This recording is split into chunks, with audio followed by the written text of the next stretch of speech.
तो ये अब हम ये इसी समरी को ही कंटिन्यू कर रहे हैं, which is the second part of the summary of nutrition chapter.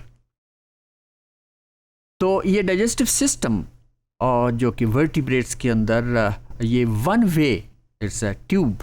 बाज़ एनिमल्स के अंदर वेरी सिंपल, और जैसे जैसे कॉम्प्लेक्सिटी आई है इस डाइजेस्टिव सिस्टम के अंदर भी कॉम्प्लेक्सिटी या उसके अंदर लूप्स वगैरह बनने शुरू हो गए हैं, और इस तरह उनके अंदर एक डिवीजन ऑफ लेबर भी शुरू हो गई है।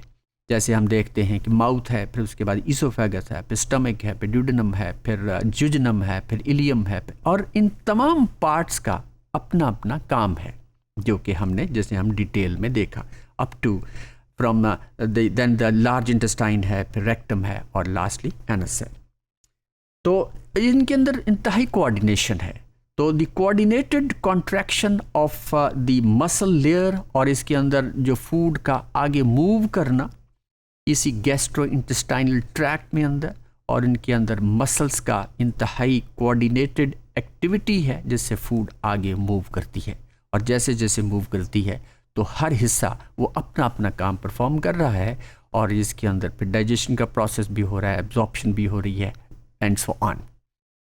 तो ये इसके साथ ही साथ इसी डाइजेस्टिव ट्रैक्ट के अंदर there are different types of secretions.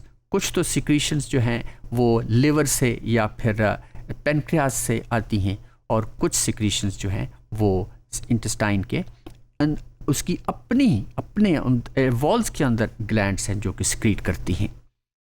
तो the two types of movements, और ये जो मूवमेंट का हमने जिक्र किया, there are two types, peristalsis और उसके बाद फिर सेगमेंटेशन है। सेगमेंटेशन जो है वो फूड को इंटेस्टाइन के अंदर या ट्यूब के अंदर मिक्स करती है, और मुख्तलिफ जगहों पे कंस्ट्रक्शंस डेवलप हो जाती हैं, और कुछ फूड आगे जा रही है, कोई पीछे जा रही है थोड़े से हिस्से में, और इस तरह जैसे complete mixing of the food with the enzymes and the secretions.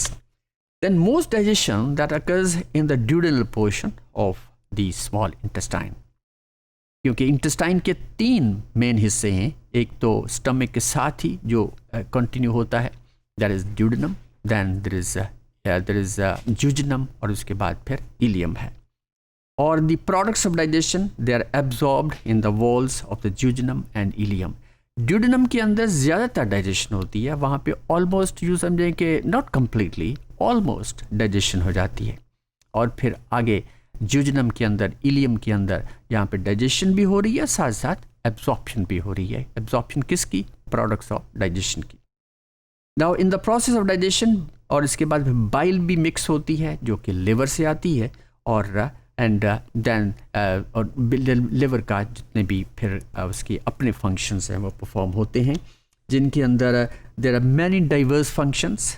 तो it controls the fate of newly synthesised food molecules. ये जो लिवर के there's a long list of the functions of the liver.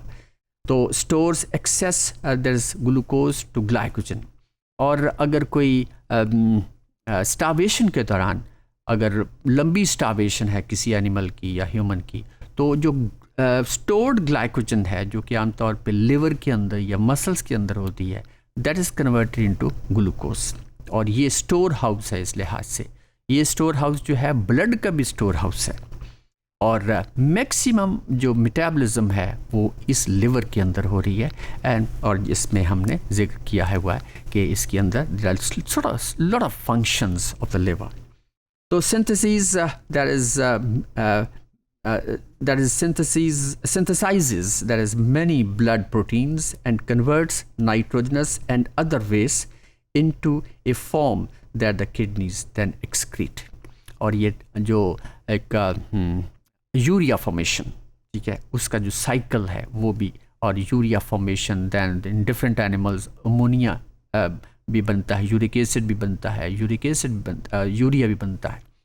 तो ये ज़्यादातर ये जो process होते हैं इसके बायोकेमिकल रिएक्शंस जो हैं वो ज़्यादातर लिवर के अंदर ही होते हैं।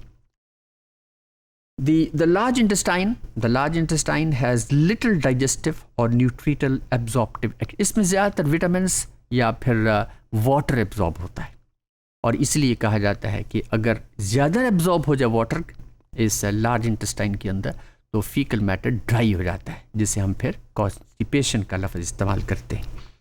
Now it functions principally to absorb water, और इसी के अंदर there is a lot of useful biota, there are different types of micro organisms which are very useful, जो कि विटामिन बी भी बनाते हैं, B12, एंड देन विटामिन के भी बनाते हैं, वो इसी लार्ज इंटेस्टाइन के अंदर होते हैं।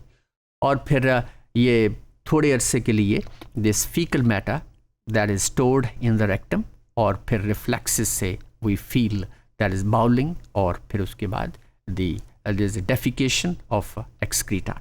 तो ये तमाम, this is all about that we have studied in detail, और ये इन 2 मॉड्यूल्स के अंदर हमने इसको समराइज़ किया है, ताकि हम रिकॉल कर सकें कि what we have studied in this chapter, which is the chapter of nutrition.